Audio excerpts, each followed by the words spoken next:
All right, Monday Night Football Week 10 recap. Little bit of a snooze fest. We're waking you up. Eagles 10, Packers 7. If you love defensive football, you probably enjoyed the game.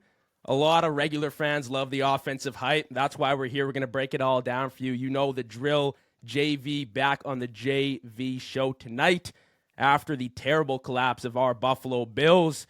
I decided to bring on a guy that I've been watching for a real long time. He does phenomenal work on his show with his program. I'll get him to shout it out. It's Jerm from Stuff About Sports. Give Us a Shot Network. I'm not really sure, Jerm, how it all works out, but I want you to let the people know where they can find you before we get into the Buffalo Bills and get depressed here. Hey, man, I appreciate you, JV. Yeah, I'm Jerm, one half of Stuff About Sports, part of the mighty Give Us a Shot Network. To make it simple for everybody, giveusashot.network. It has links to all of our social feeds, and we're at Stuff About Sports on Instagram. Check us out, man. We're doing a lot of good things. We're iHeartRadio affiliated, Fox Sports Philadelphia affiliated, so we're just out there liking to talk sports and touch the people. They do it all. They do really great work, so please go check them out.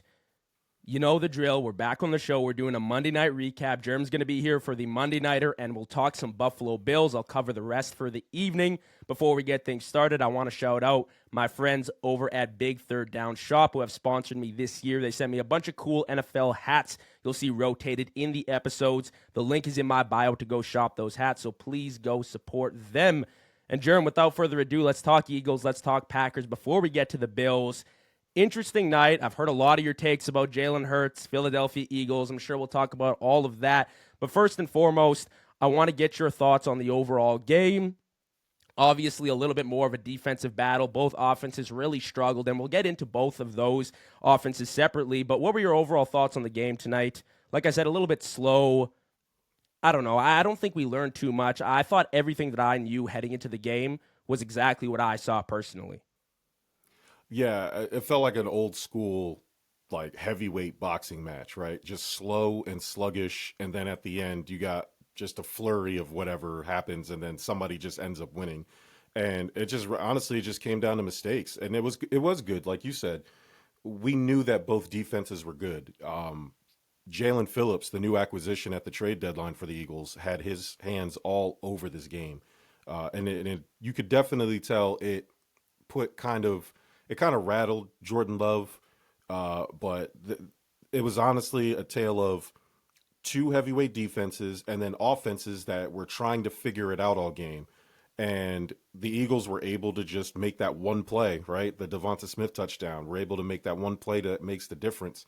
Jordan Love, I mean, the thing that stood out to me was not completing third down conversions. Like, there were some catches there that were drops. Like, there was just drops or penalties that just killed the Packers. And you can't overcome that. And it seemed to happen all game regularly for them. And it was very tough to watch Jordan Love and the Packers, who probably wanted to prove to the NFL world, at least the NFC world, that they belong with, the Eagles, who are going to be NFC title favorites. And this was kind of a litmus test for them. And I guess you can say they passed based on the score, that they kept it close. And, maybe one or two things had to change for it to go the other way. But it definitely, I could see, if you're a Packers fan, why you don't feel great about the game. Well, first and foremost, the Jalen Phillips thing that you mentioned, Jerm, like, it jumps out at me every time I watch Philly. Like, Howie Roseman is so much better at his job than everybody else. And I realized that early on, to be honest with you, watching Buffalo, but especially this weekend. Howie Roseman makes the moves when necessary. Goes out, gets Jalen Phillips, addresses a need. I guess you could describe it as a need, even though they had a bunch of guys coming back from injury, and they've kind of made a makeshift defensive line with all the injuries and whatnot that they've had this year. They go out, get Jair Alexander. Didn't play tonight, but I'm sure he'll be rotated in the mix back there. He drafts extremely well. He also makes the big splash moves. They went out, got A.J. Brown, Saquon Barkley. I mean, look at the draft last year. Quinyon Mitchell and Cooper DeJean. Quinyon looked phenomenal tonight against that Packers receiving core.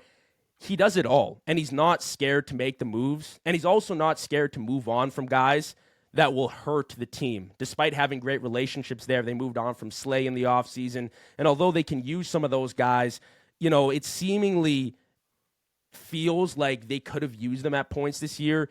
He makes the business decisions, and he brings the guys in that are necessary for the team. Like Jalen Carter, he knows they're going to give him the contract. They got to prepare for that, right? He likes the Jalen Hurts move. He likes A.J. Brown, Saquon Barkley. Something's got to give.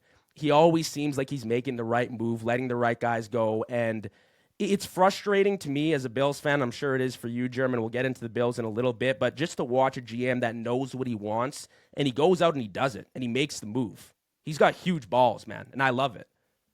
Yeah, it is nice to see. I think they did a graphic during the game that he's made like 90-something trades since he's taken over back in 2016, which is, I mean, but that's what you want, right? Like if you're a GM, obviously you want to be protective and build your team through the draft and protect assets, and that's your job to kind of assess the strengths and weaknesses of your team. But if you're a team like Philly and you have a Super Bowl window because you just won it, but you're still in that Super Bowl window.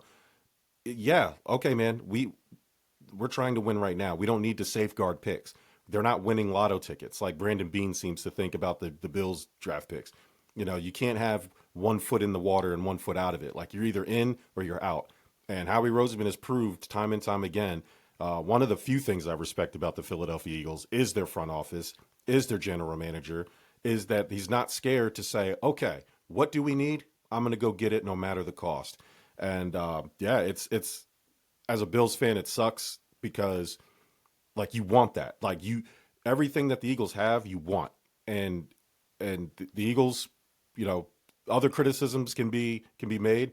Their coaching decisions tonight, for example, in this game, like actively trying to give the ball away, give the game away, going for it on that 4th and 6, whatever it was, in their own territory, which is insane. I couldn't believe Nick Sirianni went for that 4th down at the end of the game. But then also you do that, Jordan Love still can't complete a pass. And then you trot your kicker out there to kick a 60-something yard field goal that what they said has never been done at Lambeau. After you've passed on multiple 50-yard field goals all game, it was like, what was the plan? Like, it just seemed like there was just coaching gaffes all over this game. And the only thing worth a damn, like you said earlier, was the defense. Like, it was a defensive masterclass on both sides. But to me, both offenses didn't look scary. I'm counting the Eagles in that. They only had that one bomb to Devonta Smith. Like, I mean, there wasn't like the Eagles didn't blow me away with their offensive, you know, Saquon Barkley rarely got going. I think the one good run he had got called back because of a penalty. And this was a Jalen Phillips game. And then again, Green Bay not being able to convert on 3rd down, not being able to capitalize on the red zone definitely cost them the game. You know, I've never been like a huge Nick Sirianni fan, and I know that it's hard to judge head coaches in the NFL. Like a lot of the time, it's win-loss. Like if you have a good record, you're deemed a good head coach in the NFL. If you don't, you're deemed a bad head coach. For me, I'm still trying to figure out what truly makes and defines the best head coaches.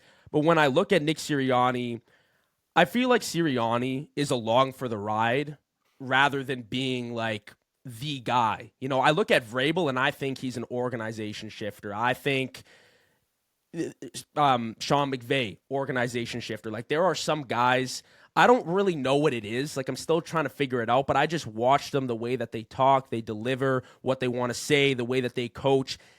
It's just different than Sirianni. And that's not a knock on Sirianni. I know he's been statistically one of the better head coaches as far as win-losses go in history. But I also don't think he's essential to this organization, nor do I think Kevin Patullo is essential to this organization. I think both of them are somewhat along for the ride with a ton of talent on this offense. And tonight, that coaching decision on 4th down to throw a bomb, of all things, I was stunned. I was shocked they didn't at least just go for a field goal, try it out, at least put some points on the board. Even that would have been idiotic. But what I saw, I was shocked, especially in a slugfest where you just wanted to come out with the W. You didn't even want to give Green Bay a chance. I want to talk about Jalen Hurts here real quick, Jerm. Obviously, I've heard your opinion. I've heard you go on about it on your show. For me, it's very simple with Jalen Hurts. Jalen Hurts always delivers in the big game. But I'll also say something that probably resonates with you.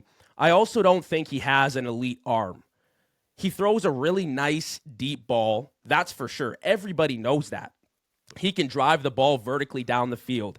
But when you shut that down in the intermediate part of the game, he fails to carve defenses down the field consistently.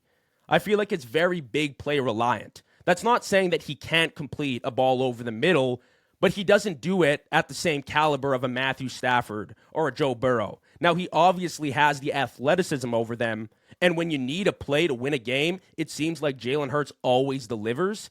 And I feel like he's gotten a lot of hate from a lot of people, but Philly fans also make it seem like he's the number 2 quarterback in the league. There is a clear and defined gap between Jalen Hurts and at least the top 4 quarterbacks in the league for me. You're Lamar, you're Josh Allen, Burrow, and Mahomes, in my opinion, Jerm. I know we haven't gone over our top 10, top 5 lists, but for me, it's very clear, and it has nothing to do with winning and championships. It's a pure like skill, talent, eye test thing for me. When I watch Jalen Hurts, he's a phenomenal quarterback. I think he's very good. I would be fine if you put him anywhere 5 or below, but I just, as far as the arm go, I just don't think he matches the elite guys in the NFL. Yeah, when this whole thing started after the Super Bowl, I made a kind of the whole Jalen Hurts thing. I said, listen, winning the Super Bowl is great for Jalen Hurts and the Eagles. It doesn't change where he is in the hierarchy of quarterbacks. He will always be somewhere, for me, in the 8 to 12 range, however you want to assess the quarterbacks. Eagles fans jumped down my throat. They wanted him to be the best. Oh, we outplayed Mahomes. We did this. And I said, I didn't know Mahomes played defense. I don't believe in quarterbacks can't outplay each other. They don't play each other. What one quarterback does on the field has nothing to do with the other quarterback. Case in point, Joe Burrow last year, who by all intents and purposes was the best quarterback in the league. The problem was they weren't winning any games. He had over 4,000 yards. He had a bunch of, I think he was the passing touchdown leader, but you can't say that because the team wasn't winning. And this is the problem when we analyze quarterbacks. Anytime people are defending Jalen Hurts to me, they're bringing up something that's not totally in his control. They bring up the wins. Tell me what he does better than the other good quarterbacks. Tell me has he ever had to lead a prolific offense? Has he had to carry a hurt team like Baker Mayfield has? Baker Mayfield has single-handedly won games. Has he had to lead a high-profile powered offense like Jared Goff has or Matt Stafford has? No. Now it's tongue-in-cheek. Is he holding the steering wheel? Maybe in 2022 he didn't, and that's what the Eagles fans like to bring up. But they still had an elite offensive line. They still had an elite defense. They still had elite pass catchers. And the only thing they were missing was Saquon Barkley. Surprise, surprise, they lost that Super Bowl. And they still had Miles Sanders, who was a 1,200-yard rusher. Then they forget that 2023 and 24 exists when they struggled mightily, when they didn't have all that stuff because of injuries and players leaving. And they didn't do as well because Jalen Hurts had to be the focal point, which, again, why I said he is a B-plus player. He's a game manager, and that's okay. He's probably the best game manager in the NFL. But the Eagles fans took that as a slight. That's the criticism of Jalen Hurts for me. Jalen Hurts could not take in Mac Hollins to the AFC title game like Josh Allen did. Josh Allen would have won a Super Bowl with last year's Eagles team. We could rattle off 12 names that could probably have won or at least gotten to the Super Bowl with that Eagles team. But you're going to sit there and tell me that Jalen Hurts could have had the success Josh Allen had winning the Jalen Hurts had Devonta Smith and A.J. Brown and almost won MVP. Josh Allen won MVP with Mac Hollins and Khalil Shakir. Like there's levels. There's levels to everything. Jalen Hurts is fine. He's in the good, not great pile, and that's fine. It's just like you said, the Eagles fans want him to be elevated more than what he really is. And yes, he is a really good quarterback, and he knows how to play within the system. But that's all it is for me. He's just a system guy. Well, this is exactly what I was saying about Sirianni, is that when Philly won the Super Bowl, and I love the passion in Philly, Jerm, but the fans, they get out of control. Like, yes. There are some fans that understand, like, we have good players, and some players are also good, but it's also a product of the system. It's also a product of the environment. Everybody in Philly, the second they won the Super Bowl, turned to gold. Zach Bond was the best linebacker in the league. A.J. Brown was the best receiver. Barkley was the best running back. Jalen Hurts the best quarterback, so on, so on. It's not necessarily the case. They had some really good players. They had an unbelievable team last year. They had probably a top 5 to top 10 player at every single position. But it doesn't mean that these guys are number 1 or number 2. And like you said, there are levels to this shit. And as a Josh Allen supporter, truther, as a Buffalo Bills fan, I'm sure you agree, Jerm, it is clear and cut that the talent, if you just put on film of Jalen Hurts and Josh Allen side by side, nobody on earth would even question the gap. It's very clearly there. So I love Jalen Hurts. I think he's a phenomenal quarterback. Like I said, I would have no problem with you arguing him from 5 to 10. Outside of that, you can make the argument, of course, there's obviously a lot of variables that go into quarterback play.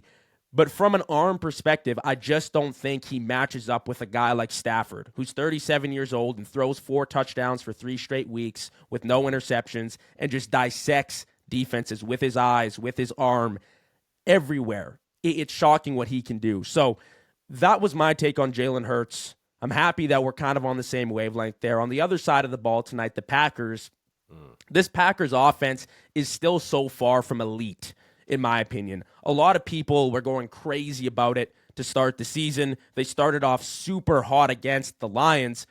Jordan Love is very talented, but he'll make some boneheaded decisions.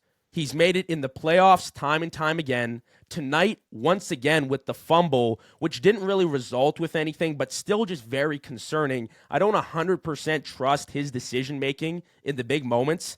Matt LaFleur, as a play caller, has received a lot of hate from this fan base this year specifically, and they still don't have a number 1 receiver, Jerm.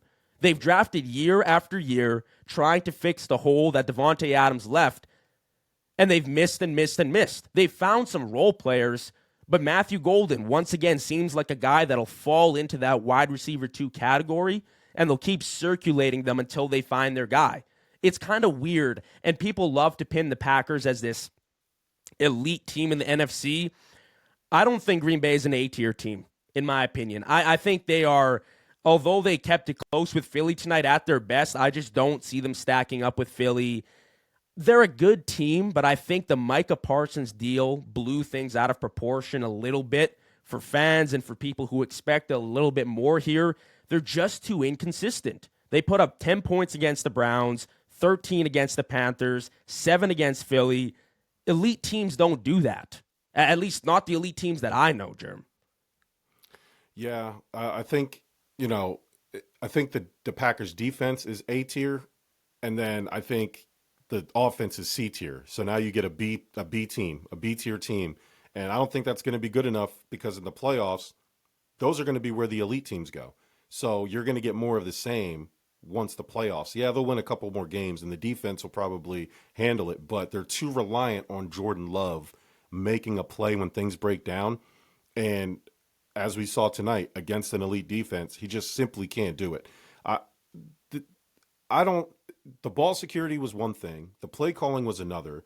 Decision making, take the final possession, for example. It was a disaster. They were down by 3, driving, and then Matt LaFleur calls a 4th and 1 play that had a pre-snap penalty that they declined. And then what do you follow that up with? A shotgun handoff to Josh Jacobs. So basically he started from a -3 yard and you only needed 1. They swarmed it. And it looked like a busted play. It just looked like the offensive line was not ready for it. I don't know what the miscommunication is, but that's not what elite offenses are supposed to do. The defense is going to hold up fine. They'll keep them in games. But if you're relying on, Christian Watson or any other inexcusable turnovers when the game's on the line, the whole game, the Packers offense specifically just looked like a team that wasn't ready for the bright lights. And that's not, like you said, that's not going to work in the playoffs. Right. Was it Green Bay tonight that had the 2 illegal formations? You said what? It was Green Bay tonight that had the 2 illegal formations, correct? The penalties tonight? I want to say Green Bay had multiple illegal formation penalties tonight, and especially on one of those final drives. And to me, that's just head-scratching. Yeah. One is like, okay, I understand, but this is all practice shit. Like you go through this. You as a head coach, as a play caller, you check the rule book, you check with the refs, whatever you got to do to make sure that that is just not happening with your offense, because those are penalties, those are self-inflicted wounds that set you back. And honestly, I didn't know there was so much heat on Matt LaFleur until I kind of tuned into this Green Bay franchise this year. And a lot of people do not like him or his play calling. And I can kind of see it. I'm at this crossroad right now, and we're going to flip to the Bills right now, Jerm, with head coaches, and we're going to talk about Sean McDermott, because it seems like every franchise, the Bills with McDermott, the Ravens with Harbaugh, Packers with LaFleur, Broncos with Sean Payton, everybody has a problem with their head coach. Steelers with Mike Tomlin. But at the end of the day, like, the situation could be a lot worse. Like, I think you compare McDermott to a guy like Mike McDaniel, and it's night and day, right? Like, I really don't think Mike McDaniel should be a head coach in the NFL. So, you know, I don't really know how to truly judge when it's time for a head coach, but I want to ask you, what is the likelihood McDermott is gone if the Bills get embarrassed again in the playoffs? Because year after year, his defenses, whether or not they've been top units in the regular season, have fallen on their face to help Josh Allen in the playoffs. If it was up to me, he would have been gone after 13 seconds. Like, I would have had him out of here. The issue with Sean McDermott, and this is Bill specific, is we have a generational quarterback. We have a quarterback who is top 3 in the league at any given time. And at the height of his powers, when he's playing his best, is the best quarterback in the league in terms of talent. Okay?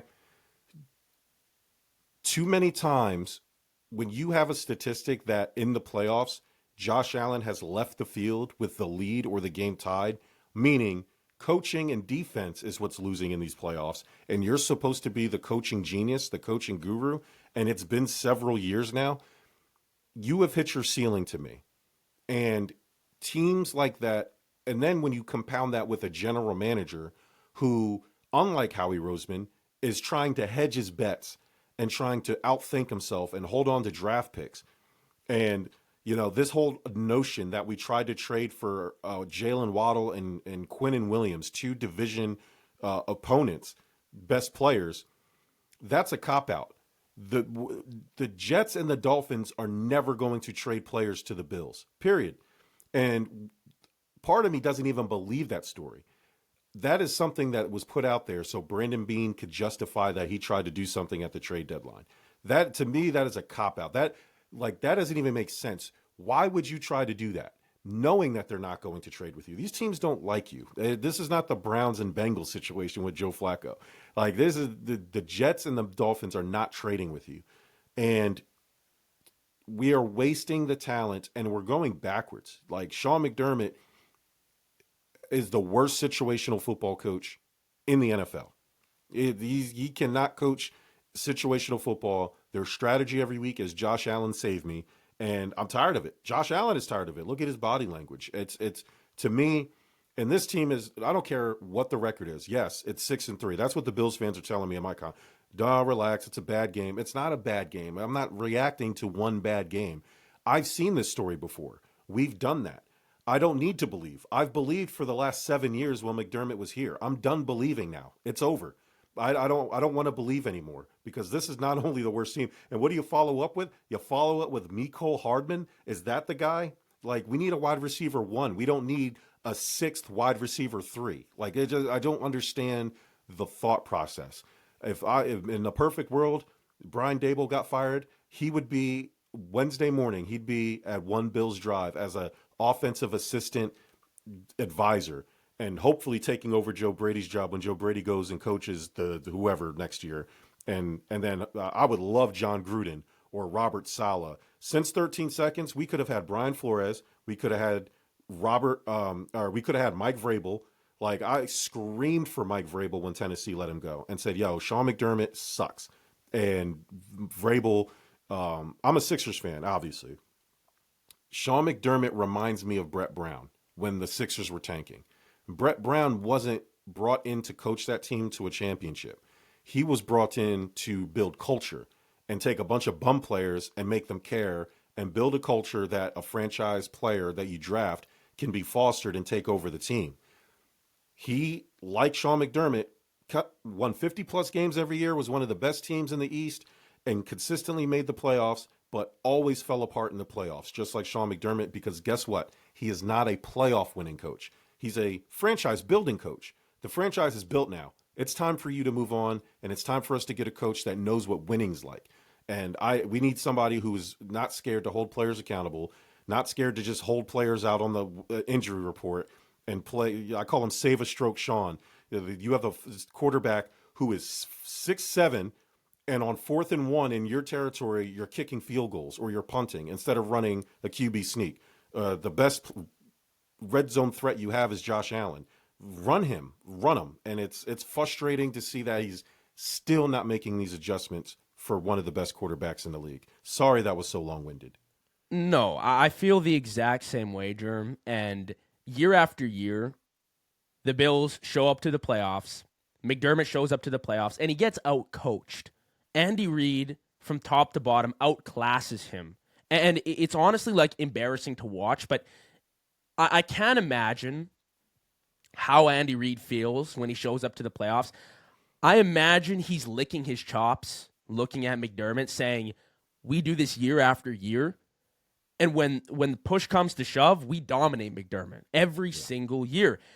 What elite team with an MVP quarterback gets blown out by a 2-win Dolphins team? Yeah. Never. Never. It never happens. Never. Like, and then the Ravens... And then you have the Patriots literally saying post-game, we're not worried about Buffalo. It's insane. It's insane.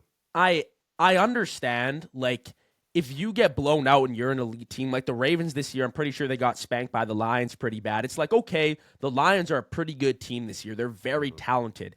I have never witnessed a good team get blown out like that by a 2-win Dolphins team. I was so embarrassed to. I think we had how many first downs in the first? It was so embarrassing. I feel like it's over for the Bills.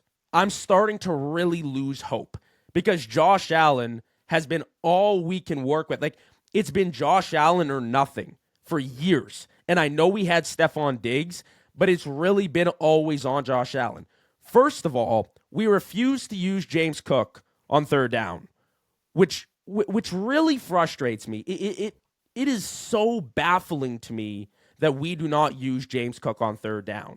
We refuse to use him for whatever reason. We paid him $12 million to sit on the bench when it actually matters, when we need points, when we need a conversion. We don't make the trade deadline useful. We watch the trade deadline come and go without doing anything. We don't draft particularly well. Our defense is always in question, and we don't really fix it. Like, Joey Bosa is awesome, but can we get somebody that's not 30, 33 years? I don't know how old Joey Bosa is, but, like, I want a game changer. I want to move like Howie, and this is why I loved what the Colts did with Sauce Gardner. They gave up a boatload. The 2 first-round picks, it's a lot, but at least the GM was like, hey, we're going all in. We're going to sell out because we believe in our guys. We think that we can make it there this year. I just haven't seen that from Buffalo. And I feel like all hope is lost, Jerm. I'll leave it on you to finish things off before you head out here. But for me, I just feel like I've lost hope week after week. And it's not about being 6-3 and having a bad loss. Like, there are weaknesses I've pointed out since the beginning of last year that people are just starting to realize. Like these have been problems that Josh Allen miraculously has masked for years and years and years. Yeah, I have this saying, I don't expect the Bills to go undefeated. I don't mind taking a loss. I don't mind losing. I care about how we lose. We shouldn't be losing to this Miami team because how we play against bad teams, how can we expect to play well against good teams? And they'll say, well, Jerm, we just beat Kansas City. That's the problem. We play down to the level of our competition. If our competition's great, we can win that game. We'll play great. That's not what elite teams do. The Colts are elite. they beat the brakes off bad teams. The Detroit Lions beat the brakes off bad teams. And yes, you'll get those random games. Yes, Tom Brady, his record against the Miami Dolphins isn't great all those years. Like that, like sometimes you just get those teams, you run into those teams that kind of have your number. I get it. Division game, blah, blah, blah. Again, this isn't about reacting to one Miami Dolphins game in week 10 of the NFL. This is a microcosm of all of the issues that the Buffalo Bills have had on top of the inactivity, knowing we had these problems going into the trade deadline, not addressing them, and then a GM who gave us a half-ass excuse or attempt saying you can't make people trade with you. Well, no shit. If you're only doing it within the division, there's plenty of you're telling me you couldn't pick up the phone and offer an extra pick for Rashid Shaheed? Like you couldn't offer anything? You keep bringing in these injury-prone players. I call us the brittle Bills. Every draft pick you have is either getting hurt. Landon Jackson hasn't played all year. You drafted him, and now he tore his MCL and his PCL. He's out He's going to be out for the season. Ed Oliver ripped his bicep. He's talking about he's going to be back at the end of the month. Yeah, let's see how long that lasts. And then you lose Hoyt, who you brought in, and he got suspended for 6 games. Like, I'm seriously questioning your evaluation skills and your talent evaluation, your strength and conditioning coach, because our players are always injured. There's a lot of questions that need to be answered. And unfortunately, I think that the owner is so in love with Brandon Beane, and Brandon Beane is so in love with Sean McDermott, that I don't think it matters. I don't think it matters what happens in the playoffs. I think this team and this front office and the people who own the team are dug in and are dedicated to making this work. And if Josh Allen needs to leave, I would rather Josh Allen leave Buffalo and win a title with somebody else than stick here and become Phillip Rivers and not win here at all. Because it's criminal and Sean McDermott doesn't deserve to have a Super Bowl because he's been riding Josh Allen's coattails this whole time. And he does not deserve to win a Super Bowl on the back of Josh Allen, considering that his incompetence is the reason why. You talked about Nick Sirianni a little bit earlier. Listen, man, the same credit that everybody likes to give Jalen Hurts about being a winner, Nick Sirianni's been there a couple seasons. He's been to the playoffs all 4 seasons. He's been to the Super Bowl twice. He's won the Super Bowl. If you want to talk about guys who just win, he's a leader of men. Those guys, he embodies Philly perfectly. He doesn't care what people think. He's in people's faces. He's reckless. He's defiant. All the stuff that Philly people say that they like, but all of a sudden, every time he loses to Tampa Bay in Week 5 every season, they want him fired. It's unbelievable.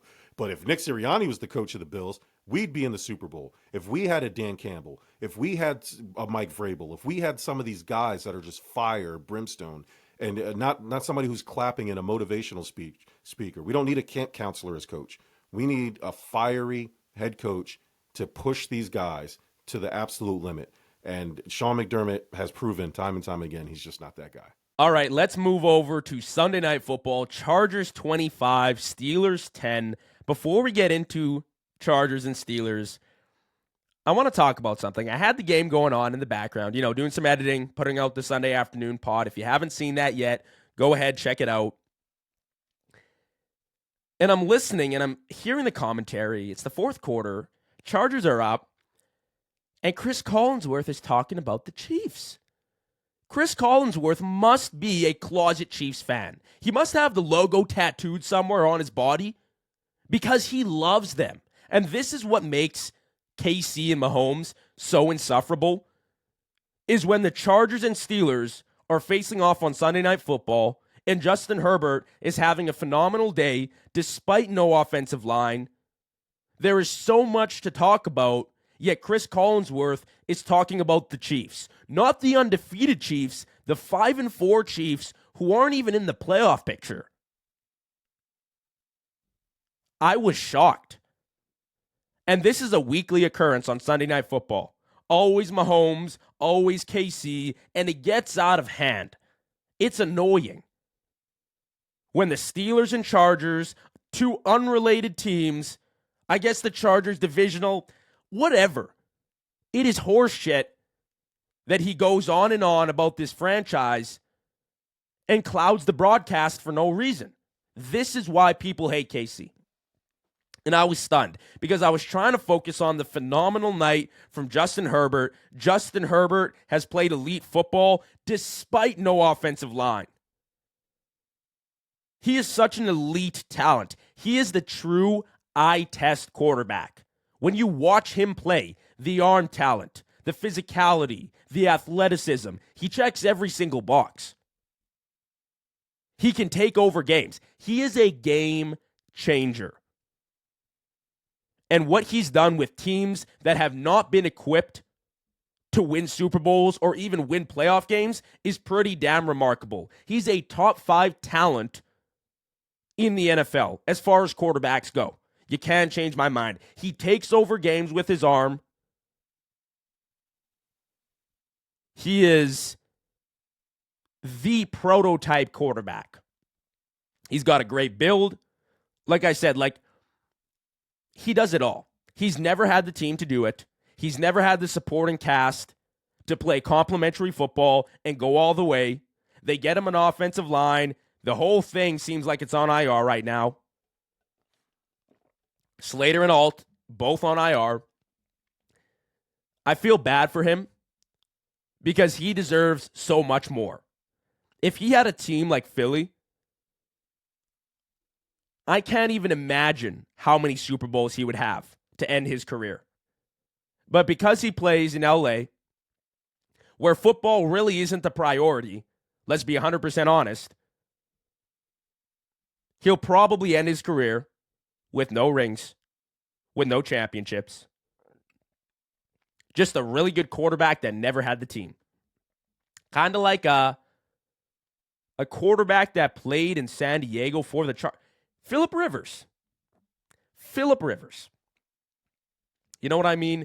It's pretty sad, but he is truly an elite quarterback in the NFL. He really is. What he's done this season has been pretty remarkable. He's been a great quarterback. As for the Steelers, this is about the point during the year where all this hope has kind of been built up. The offense finally looks all right. You finally got a quarterback that's producing. The defense finally came around against the Colts, forced 5 or 6 turnovers.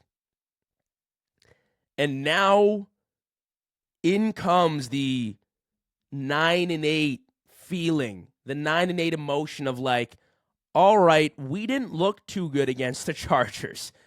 Our offense, Aaron Rodgers, did not look very good. What's going on? Why is our old quarterback that looked great for the first 6 weeks of the season now falling off? Is this the Thanksgiving special for Mike Tomlin? Is it time where we win one game for the rest of the year? Is it time that we go 9-8, 10-7, and losing the wild card? Absolutely. And at what point? At what point does Mike Tomlin get the blame? At what point do Steelers fans start blaming Mike Tomlin and calling for his job? There are absolutely coaches in the league that should be gone before Mike Tomlin. That doesn't mean that Mike Tomlin should be safe and secure with his job. It is the same story every single year. The offense is finally performing, and the Steelers still look like a 9-8 team. And fans refuse to pin it on Mike Tomlin, even though it is the exact same product replicated every single year for the Steelers. You have hope early on. Mid-season collapse, you finish 9-8, and you get booted out of the wild card round by a much better second or third seed team. The defense falls apart in the playoffs. You're not the worst team in the world, but you're also not the best. You're good enough to get by, but never good enough to do anything more. Mike Tomlin is not the worst coach in the world. But what's it going to take for the Steelers to make a business decision and move on? Sometimes a change of scenery can do crazy things. It can be miraculous for a franchise. I think it's time. If this season again ends up a classic, masterclass Mike Tomlin 10-7 wild card knockout, if they don't win a playoff game, and I truly believe they won't, I do not believe they will win a playoff game, I'm thinking to myself, like, it's time. You're going to have to move on. But the organization they love him. They're in love with Mike Tomlin. They will not let it happen. How many coaches have they had in the last 60 to 70 years? Like 3? Well, whatever the number is. Like they've lived off long-term relationships with their head coaches. And I think we've reached the point now where we don't even have to watch the Steelers. We already know preseason what we're going to get from Pittsburgh every single year. You turn on the TV around November, late November, they give you some hope, just like they did last year with Russell Wilson, only for it to fall apart. Remember the year they went 11-0 to start the season? Everyone going crazy, but the real ones knew, hey, these guys, they ain't it. Well, they lost the next, 6 games? So they went 1-5, 1-6. Lost in the wild card round, I believe, that year to Baker Mayfield and the Browns. I'm curious, like, at what point is it time to move on for Mike Tomlin? At what point do you blame Mike Tomlin and decide you have to part ways? I'm curious, because for me, that decision would have been made a year or two ago. Let's go Colts 31, Falcons 25. Early game, I believe it was in Germany, I want to say. I didn't even realize the game was on, to be honest with you. I woke up around 10 a.m. my time, get ready for the games, and it was on TV. It was like the second quarter. So I flicked it on, had to rewatch that first quarter and a half. The games in the NFL are going to be tough. I'm sure the long flight played a factor into performance, and it's not easy to go and travel that distance and play a football game and come back. I can imagine it's a little bit annoying, despite it being cool, obviously, to visit new country if you haven't been there or whatnot. The Colts handled business at the end of the day. A little bit dirty, a little bit of an ugly game for them. Falcons kind of stuck with it up until the end, but couldn't fix it, couldn't figure it out in overtime. We'll talk about Michael Penix right away, but let's talk about the Colts here first. 31 points they put up in a W over the Falcons. And Jonathan Taylor is the one man that stands out. Jonathan Taylor is the people's MVP this season. There is no player in the league as dominant as Jonathan Taylor right now. 250 rushing yards, 3 touchdowns, plus 50 receiving yards against the Falcons. The offense runs through Jonathan Taylor. Losses become gains. He evaded defenders in the backfield and made it a huge splash play. There were guys right in front of him the second he got the handoff, and he made an 8 to 10 yard gain out of it. The open field burst, the patient behind his blocks. 15 rushing touchdowns on the season. He's projected to get 26 by the end of his 17-game season. He takes over games like an elite quarterback. And he is crucial to the success of this Colts offense. What he's done this year deserves MVP recognition. There is no quarterback this season that has been so damn excellent that they're more important than Jonathan Taylor, that they deserve the MVP over JT. The Colts are 8-2 on the back of Jonathan Taylor, or 7-3, whatever their record is. They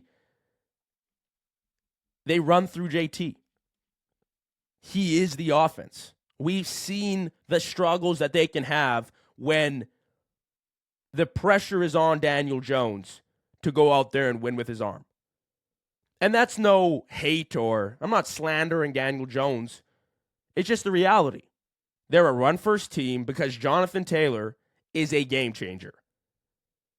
And he should be the MVP right now. No doubt in my mind. I posted a poll after he scored the 50-yard rushing touchdown. 80% of voters, 200 voters of 225, 240, said Jonathan Taylor MVP. It's pretty common sense. It's a QB award, so he probably won't get it. Barkley didn't get it last year, so I don't envision JT gets it this season. But he for sure deserves it. And the people know he's the MVP. As for Daniel Jones will be solid as long as JT produces. When the pressure is on Daniel Jones to win a game with his arm, he starts to force balls downfield, and you see flashes of the New York Danny Dimes. He's got to settle down. They got to get the run game going. And as long as he doesn't force passes when he doesn't need to, he'll be fine. With the game on the line, he converted a huge 4th down to Tyler Warren. He made a phenomenal pass in overtime to set up a Jonathan Taylor touchdown. In the clutch moment, he delivered against the Falcons. He's been excellent all year long. His athleticism, the way he's moved, pocket presence, he's had a great arm all year. He's thrown a really great football for the majority of the season. But you're starting to see these past few weeks some flashes of the Daniel Jones we all knew prior to the season. The way you eliminate that is you stick to the run game, and you got to get it going. This offense it legitimately runs through Jonathan Taylor. He is a workhorse back that will get it done in order for you to go far, and this team is elite. If you haven't bought into the Colts yet, what are you doing? They are a phenomenal team. They limit the turnovers. They run the ball through JT. Holy shit, they're the best team in the NFL. After watching the Eagles tonight, they are the best team in the NFL. They just can't beat themselves. Offensively, they've been incredible, and a lot of the credit goes to JT. But I also think Indianapolis has a very underrated receiving group that is tight end, and that is their receivers in Alex Pierce, Josh Downs, Michael Pittman Jr. They have some ballers there. Alec Pierce has become one of the better deep threats in the NFL. He's playing at an elite level right now. And Tyler Warren this year has been flat out unbelievable. Phenomenal player. He's played amazing football all year. I still can't believe the Bears took Colston Loveland over Tyler Warren. This is no hate to Colston Loveland. He's had some amazing games this season, but Tyler Warren was the very clear number 1 tight end coming out of this draft class. And what he's done for the Colts this season is nothing short of excellence. Converting on 4th down. The team puts the ball in his hands. Not a veteran's hands like Michael Pittman Jr., not JT on a 4th down. They go at Tyler Warren on a 4th down conversion to keep the drive alive, to get a chance to win the game, and he delivers.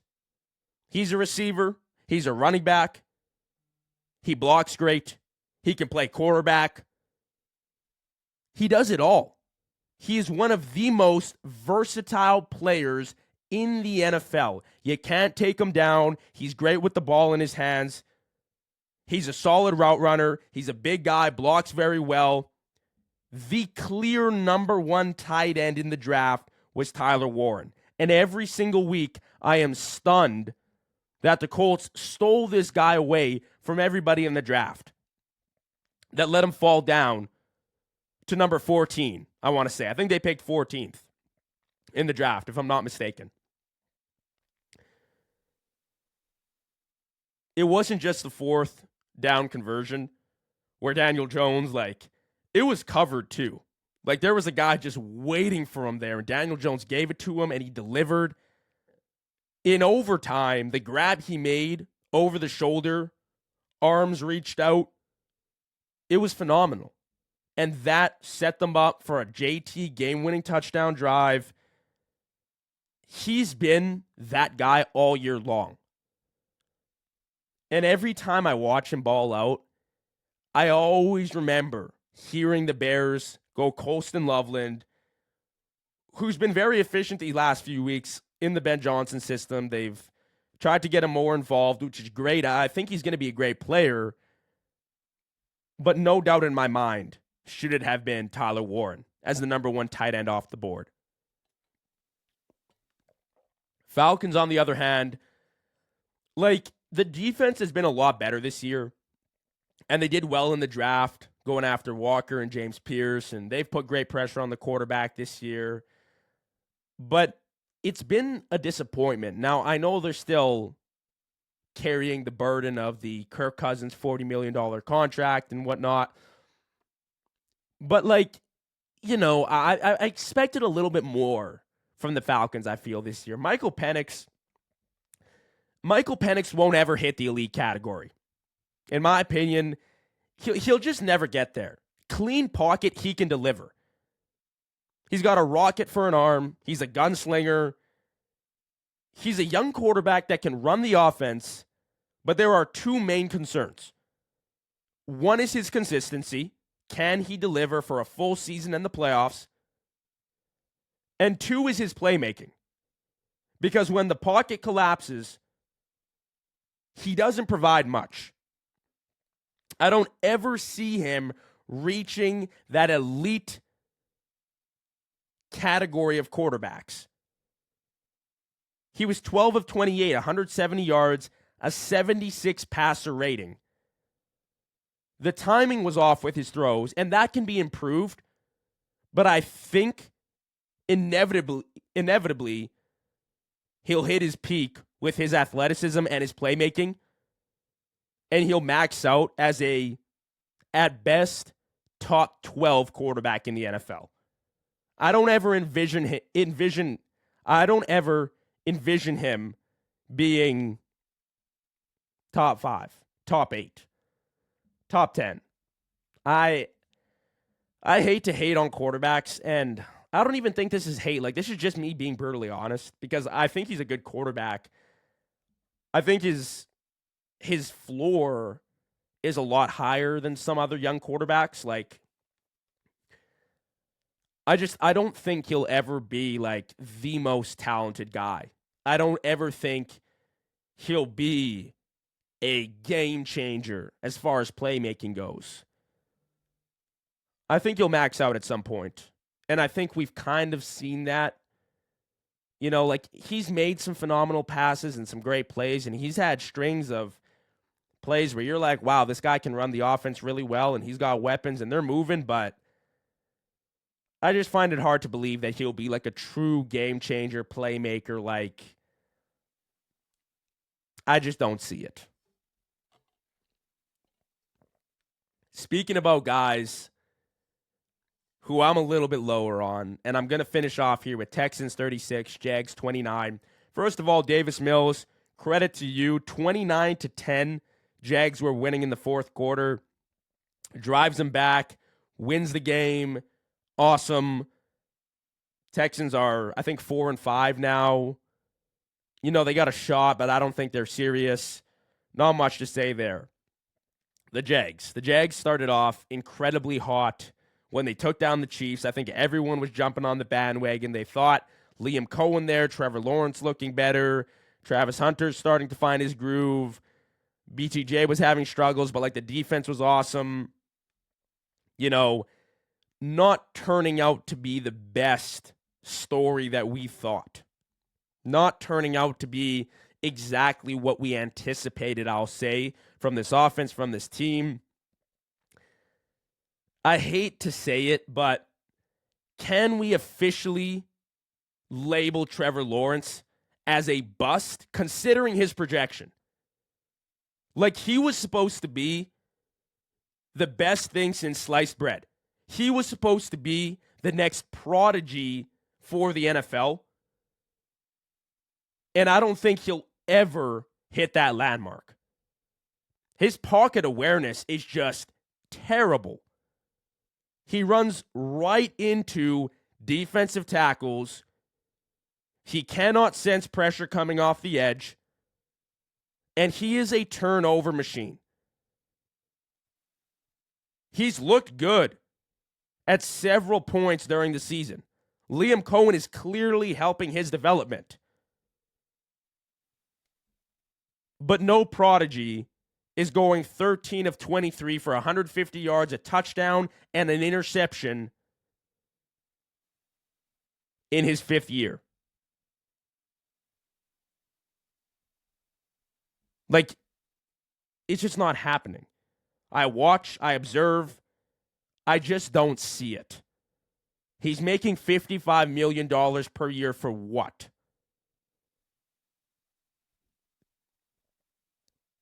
I'm not sure. It's a huge contract for a guy that's won one playoff game. He hasn't had a game this year above an 100 passer rating. Look, you can make excuses. You can say there have been drops. There have been head coaching issues in the past. There have been play calling issues, whatever. That's cool. Like, they can all be legit excuses. But at the same time, I don't think it's a coincidence that year after year, Trevor Lawrence continues to turn the ball over, continues to have games where he doesn't look very good, and you can't always pin that on the external factors. Sometimes it's an issue with the player. And I think it's fair to say at this point, Trevor Lawrence will just never live up to the hype. Like, I'm sorry, I'm not a quarterback guru. I'm not, a scout for the NFL or for the Jacksonville Jaguars. I'm sure he can continue to improve and elevate his game, but I don't think he'll ever reach the projection which all of America expected he would reach in the NFL coming out of college. That is a wrap. It's been a phenomenal Monday night. I appreciate you rocking with me for the first half an hour with Jerm, for the last 30 with me. It's been awesome. If you haven't already, go ahead, like, comment, subscribe. Thanks for rocking with me, and I'll catch you on Thursday night for the weekly Thursday night recap. Stay safe. Have a great sleep. Peace out, y'all.